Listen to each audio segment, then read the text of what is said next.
2022년 12월 19일 월요일 새벽 기도에 하나님 앞에 올려드리겠습니다.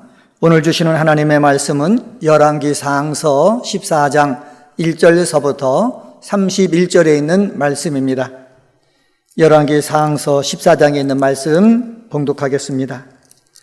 그때에 여로보암의 아들 아비야가 병든지라. 여로보암이 자기 아내에게 이르되 청하건대 일어나 변장하여 사람들이 그대가 여로보암의 아내임을 알지 못하게 하고 실로로 가라. 거기 선지자 아히야가 있나니 그는 이전에 내가 이 백성의 왕이 될 것을 내게 말한 사람이니라. 그대의 손에 떡 10개와 가자와 꿀 1병을 가지고 그에게로 가라. 그가 그대에게 이 아이가 어떻게 될지를 알게 하리라. 여로보암의 아내가 그대로 하여 일어나 실로로 가서 아히야의 집에 이르니 아히야는 나이가 많아 눈이 어두워 보지 못하더라. 여호와께서 아히야에게 이르시되 여로보암의 아내가 자기 아들이 병들었으므로 내게 물으러 오나니 너는 이러이러하게 대답하라. 그가 들어올 때에 다른 사람인 채 함이니라. 그가 문으로 들어올 때에 아히야가 그 발소리를 듣고 말하되 여로보암의 아내여 들어오라. 내가 어찌하여 다른 사람인 채 하느냐. 내가 명령을 받아 흉한 일을 내게 전하리니 가서 여로보암에게 말하라. 이스라엘의 하나님 여호와의 말씀이 내가 너를 백성 중에서 들어 내 백성 이스라엘의 주권자가 되게 하고 나라를 다윗의 집에서 찢어내어 내게 주었거늘 너는 내 종 다윗이 내 명령을 지켜 전심으로 나를 따르며 나보기에 정직한 일만 행하였음과 같지 아니하고 내 이전 사람들보다 더 악을 행하고 가서 너를 위하여 다른 신을 만들며 우상을 부어 만들어 나를 노엽게 하고 나를 내 등 뒤에 버렸도다. 그러므로 내가 여로보암의 집에 재앙을 내려 여로보암에게 속한 사내는 이스라엘 가운데 매인자나 노인자나 다 끊어버리되 거름더미를 쓰름같이 여로보암의 집을 맑게 쓸어 버릴지라. 여로보암에게 속한 자가 성읍에서 죽은즉 개가 먹고 들에서 죽은즉 공중의 새가 먹으리니 이는 여호와께서 말씀하셨음이니라 하셨나니 너는 일어나 내 집으로 가라. 내 발이 성읍에 들어갈 때에 그 아이가 죽을지라. 온 이스라엘이 그를 위하여 슬퍼하며 장사하려니와 여로보암에게 속한 자는 오직 이 아이만 묘실에 들어가리니 이는 여로보암의 집 가운데서 그가 이스라엘의 하나님 여호와를 향하여 선한 뜻을 품었음이니라. 여호와께서 이스라엘 위에 한 왕을 일으키신즉 그가 그날에 여로보암의 집에 끊어버리리라. 언제냐 하니 곧 이제라. 여호와께서 이스라엘을 쳐서 물에서 흔들리는 갈대같이 되게 하시고 이스라엘을 그의 조상들에게 주신 이 좋은 땅에서 뽑아 그들을 강 너머로 흩으시리니 그들이 아세라 상을 만들어 여호와를 진노하게 하였음이니라. 여호와께서 여로보암의 죄로 말미암아 이스라엘을 버리시리니 이는 그도 범죄하고 이스라엘로 범죄하게 하였음이니라 하니라. 여로보암의 아내가 일어나 디르사로 돌아가서 진문 지방에 이를 때에 그 아이가 죽은지라. 온 이스라엘이 그를 장사하고 그를 위하여 슬퍼하니 여호와께서 그의 종 선지자 아히야를 통하여 하신 말씀과 같이 되었더라. 여로보암의 그 남은 행적 곧 그가 어떻게 싸웠는지와 어떻게 다스렸는지 이스라엘 왕 역대 지략에 기록되니라. 여로보암이 왕이 된 지 22년이라. 그가 그의 조상들과 함께 잠에 그의 아들 나답이 대신하여 왕이 되니라. 솔로몬의 아들 르호보암은 유다 왕이 되었으니 르호보암이 왕 위에 오를 때의 나이가 41세라. 여호와께서 자기 이름을 두시려고 이스라엘 모든 지파 가운데서 택하신 성읍 예루살렘에서 17년 동안 다스리니라. 그의 어머니의 이름은 나아마요 암몬 사람이더라. 유다가 여호와 보시기에 악을 행하되 그의 조상들이 행한 모든 일보다 뛰어나게 하여 그 범한 죄로 여호와를 노엽게 하였으니 이는 그들도 산 위에와 모든 푸른 나무 아래에 산당과 우상과 아세라상을 세웠음이라. 그 땅에 또 남색하는 자가 있었고 여호와께서 이스라엘 자손 앞에서 쫓아내신 국민의 모든 가증한 일을 무리가 본받아 행하였더라. 르호보암 왕 제5년에 애굽의 왕 시삭이 올라와서 예루살렘을 치고 여호와의 성전의 보물과 왕궁의 보물을 모두 빼앗고 또 솔로몬이 만든 금방패를 다 빼앗은지라. 르호보암 왕이 그 대신 롯으로 방패를 만들어 왕궁문을 지키는 시대 대장의 손에 맡기매 왕이 여호와의 성전에 들어갈 때마다 시위하는 자가 그 방패를 들고 갔다가 시소로 도로 가져갔더라. 르호보암의 남은 사적과 그가 행한 모든 일은 유다 왕 역대 지략에 기록되지 아니하였느냐. 르호보암과 여로보암 사이에 항상 전쟁이 있으니라. 르호보암이 그의 조상들과 함께 자니 그의 조상들과 함께 다윗성에 장사되니라. 그의 어머니의 이름은 나하마여 암몬 사람이더라. 그의 아들 압비암이 대신하여 왕이 되니라. 아멘.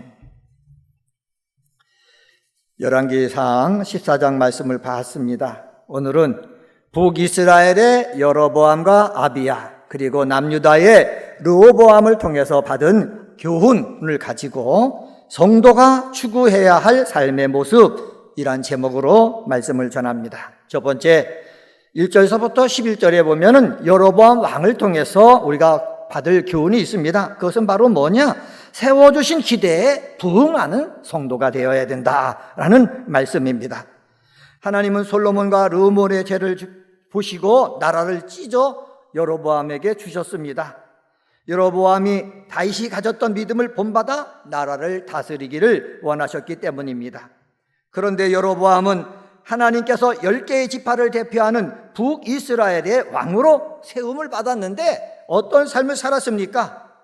먼저 열왕기상 저자가 여로보암의 아들 압비야를 소개하면서 압비야가 병에 들게 된 원인이 회개하지 아니한 아버지 여로보암의 죄 때문임을 은연중에 드러내고 있다는 것입니다. 이는 여로보암에게 회개의 기회를 부여하시는 하나님의 크신 자비로 이해할 수 있다고 주석조는 해석합니다.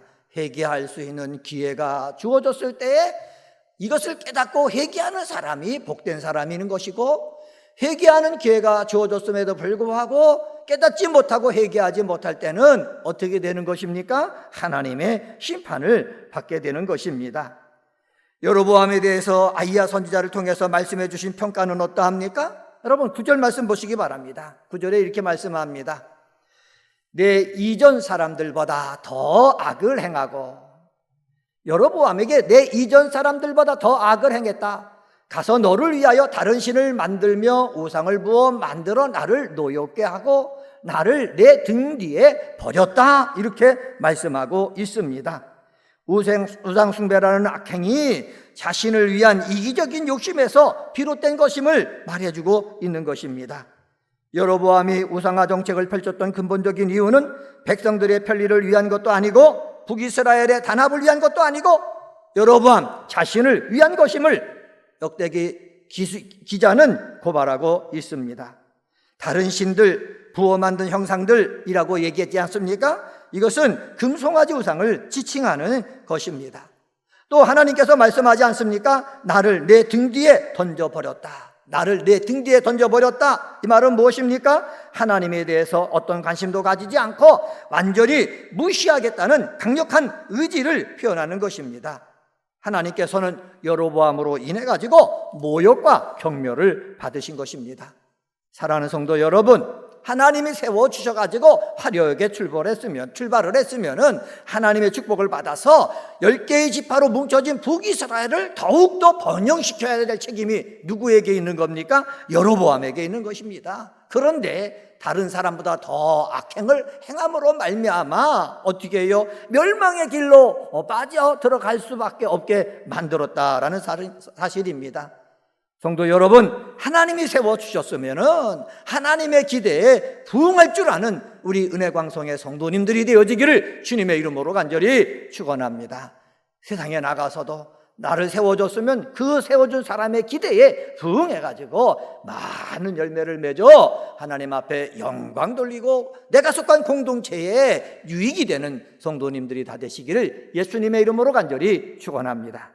두 번째로 12절, 13절, 17절, 18절 통해서 보면은 아비야를 통해서 우리가 받는 교훈이 있습니다. 그것은 바로 뭐냐? 믿음 안에서 선한 뜻을 품고 사는 성도가 되어야 된다라는 것입니다. 13절 상반절에 이렇게 말합니다. 여로보암에 속한 자는 오직 이 아이만 묘실에 들어가리니 라고 얘기하고 있습니다. 병으로 이 아비야가 죽게 됩니다. 그런데 이 죽음이 우리는 저주인 것 같지만은 이 죽음이 아비야에게는 축복일 수 있다라는 것입니다. 왜 그렇습니까? 여로보암과 관련된 모든 자들이 끔찍하게 살육을 당하기 때문에 그렇습니다. 예언에 의하면은 죽어서도 묘실에 들어가지 못하고 내가 죽었으면은 이 죽은 시체가 길가에 방치되어서 짐승의 먹이가 될 것이기 때문에 그렇습니다. 그런데 병들어 있는 이 아비야만 어디에 들어간다는 거예요? 묘실에 들어간다는 거예요. 내 자녀들이 죽는 거 불행이라고 생각하지만은 아비야를 보니까는 불행이 아니라 복일 수 있다라는 것을 알 수가 있습니다. 그러면 이 아비야가 왜 아비야만 묘실에 들어갔습니까? 13절 하반절에 이렇게 말씀하고 있습니다. 이는 여로보암의 집 가운데서 그가 이스라엘의 하나님 여호와를 향하여 선한 뜻을 품었음이니라 라고 말씀하고 있습니다. 본문을 직역을 하면은 그의 안에 여호와를 향한 선한 일이 발견되었다라는 것입니다. 이 아비야가 여로보암의 아들이었지만은 그의 말, 그의 마음속, 그의 행함 속에 보면은 하나님이 기뻐하시는 선한 일이 가득했다라는 것입니다. 우상 숭배가 난무하고 풍요로 인한 퇴폐가 가득한 세상에서 왕의 아들인 아비야는 하나님을 향해서 바로 서 있었다라는 것입니다. 아비야가 이런 평가를 받을 수 있었던 것은 아버지 여로보암처럼 우상을 섬기지 아니하고 하나님만 섬겼으며 그의 행실이 하나님 보시기에 아름다웠다라는 것입니다. 사랑하는 성도 여러분, 우리도 아비야와 같은 신앙을 가져야 될 줄 믿습니다. 이 세상이 타락의 길로 가고 있지만은 우리는 우리 마음속에 하나님을 향하여 바로 서 있고 하나님의 뜻을 행할 수 있는 그러한 사람이 되어서 하나님의 뜻을 품고 사는 성도가 되어서 하나님을 기쁘게 하는 귀한 우리 은혜광성의 기도의 동역자들이 되시기를 주님의 이름으로 간절히 축원합니다. 세 번째로 21절서부터 31절에 보면은 남유다의 르호보암 왕에 대해서 나옵니다. 르호보암 왕을 통해서 우리가 배워야 될 교훈이 있습니다. 그것은 바로 뭐냐? 성전 중심으로 복된 믿음 생활하는 성도가 되자라는 것입니다. 르호보암은 분열 왕국인 남유다의 제1대 왕입니다. 41세의 즉위에서 17년 동안 유다를 통치했습니다. 그런데 21절 하반절 한번 보세요. 21절 하반절을 주의 깊게 보면 이렇게 말씀하고 있습니다. 여호와께서 자기 이름을 두시려고 이스라엘 모든 지파 가운데서 택하신 성읍 예루살렘에서 17년 동안 다스리니라 라고 말씀하고 있습니다. 예루살렘에 뭐가 있습니까? 성전이 있습니다. 성전에 누구 이름을 두었다고 그랬습니까? 하나님의 이름을 두었다고 그랬습니다. 그 성전을 하나님이 택하셨다고 그랬습니다. 그러면 하나님의 성전에서 예배를 드리고 있는 제사장이 있는 예루살렘에서 나라를 다스리게 되면은 어떻게 해야 되겠습니까? 성전을 중심으로 예배를 드려야 되지요. 성전에 나가서 뭐 해야 됩니까? 기도해야 되지요. 예배 드리고 기도하면서 누구의 인도를 받아야 되겠습니까? 하나님의 인도를 받아야 되겠습니다. 여러분, 성전이 있는 곳에서 나라를 다스린다라는 것은 굉장한 유익이 되는 것입니다. 다시 말하면은 르호보암이 남유다의 왕이더라도 성전을 중심으로 복된 믿음 생활할 수 있는 그러한 여건이 주어진 것입니다. 그런데 이 좋은 여건을 이 르호보암 왕은 누렸습니까? 누리지 못했다는 거예요. 22절 말씀 보세요. 22절에 보면은 유다가 여호와 보시기에 악을 행하되 그의 조상들이 행한 모든 일보다 뛰어나게 하여 그 범한 죄로 여호와를 노엽게 하였으니, 르호보암 왕뿐만 아니라 많은 사람들 대부분이 여호와 보시기에 악을 행했다는 겁니다. 그래서 르호보암이라고 말하지 않고 유다가라고 말하고 있는 것입니다.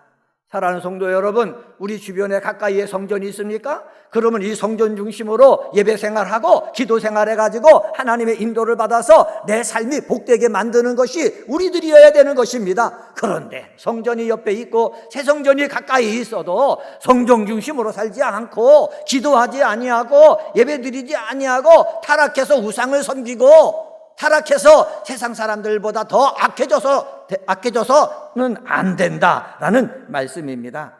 24절 하반절 볼까요? 여호와께서 이스라엘 자손 앞에서 쫓아내신 국민의 모든 가증한 일을 무리가 본받아 행하였더라. 하나님께서 쫓아내신 그 무리의 가증한 일을 본받아 가지고 누가 행했다? 남쪽에 있는 르호보암이 행했고 유다 사람이 행했다는 것입니다. 이래서는 안 되는 것입니다. 사랑하는 성도 여러분, 우리는요 성전을 중심으로 예배도 드리고 기도하고 하나님의 인도함을 받아서 하나님 앞에 영광 돌리는 복된 믿음 생활하는 성도님들이 다 되시기를 예수님의 이름으로 간절히 축원합니다. 오늘은 열왕기상 14장에 있는 말씀 가지고 성도가 추구해야 할 삶의 모습이란 제목으로 말씀을 전했습니다. 세워주신 기대에 부응하는 성도가 되어야 됩니다. 믿음 안에서 선한 뜻을 품고 사는 성도가 되어야 합니다. 성전 중심으로 복된 믿음 생활하는 성도가 되시기를 예수님의 이름으로 간절히 축원합니다. 기도하시겠습니다.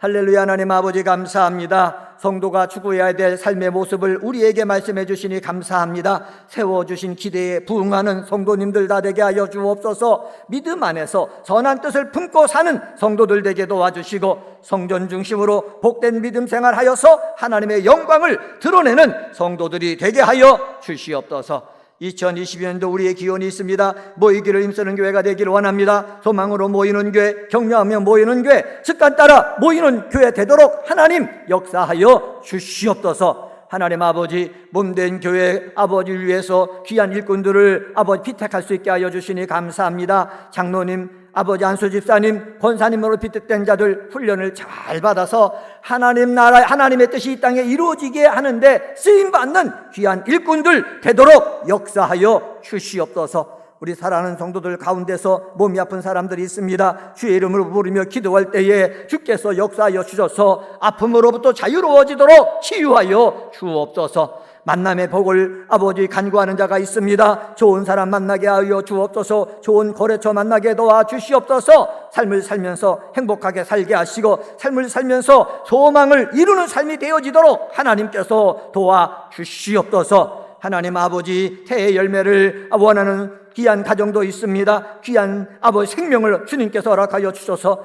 하나님께서 약속하신 그 복을 대대손손 이어받을 수 있도록 역사하여 주옵소서. 오늘도 주의 이름을 부르며 기도할 때 하늘문을 여시고 역사하여 주옵소서. 이 모든 말씀 예수님의 이름으로 간절히 기도드리옵나이다. 아멘.